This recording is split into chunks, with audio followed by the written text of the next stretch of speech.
So sometimes you'll hear people say the guarantee is a deal breaker. I'll sign the lease, but I'm not going to guarantee this.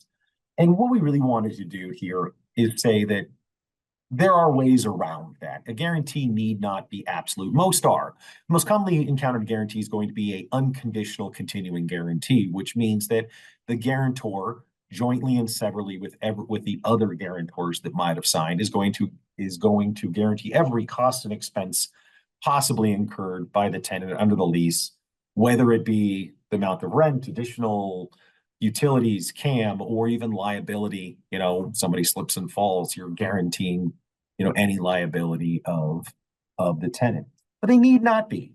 That a landlord in particular who might be confident that he can re-rent this space, if he says, look, I've owned this building for 20 years and nothing's ever been empty for longer than 3, even in the bad recession times. If that's the case, then, a landlord confronted perhaps with a tenant who refuses to sign an unconditional guarantee might think to himself, well, I can get away with a limited guarantee, perhaps a cap on a dollar figure.